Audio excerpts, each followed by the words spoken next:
Hi, Leadership and Internal Relations class. We finally got to the leadership portion of the textbook, so I just wanted to give you a couple of quick thoughts on Chapter 4 to enhance your reading of that chapter just a little bit.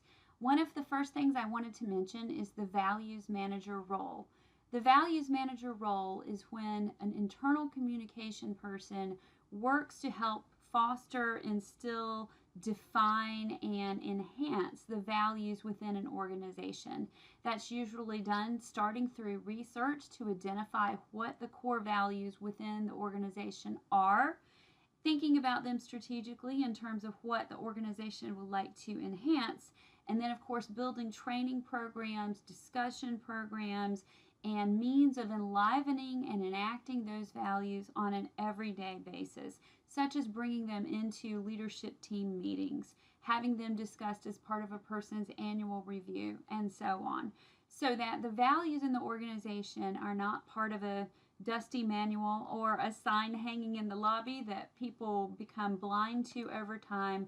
They're something living, discussed, and acted upon on a routine basis. And of course, part of that is instantiating it into the culture, modeling that behavior, and continuing to keep those values alive, refined, and current within the organization.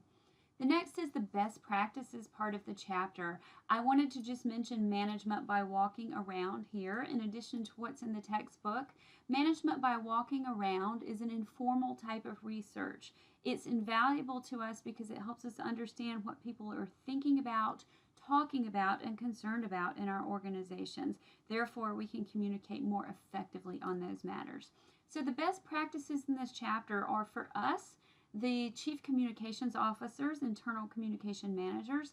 They're for us to implement, such as management by walking around, but they're also for us to train. So they're for us to use in our own departments and throughout the organization, but also to train to others. So when we talk about training leaders throughout the organization, we may be training groups of engineers or groups of warehouse supervisors, but at some point we're going to be giving training on all of these folks on how to communicate effectively within the organization.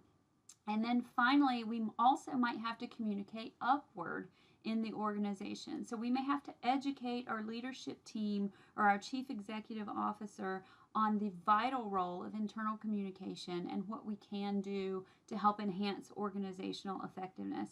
Keep in mind, most CEOs come from a finance or engineering background, so they might not have the best communication skills or know these things intrinsically. We can certainly help to educate them on the important role of internal communication and the fact that leadership really can't happen without good communication.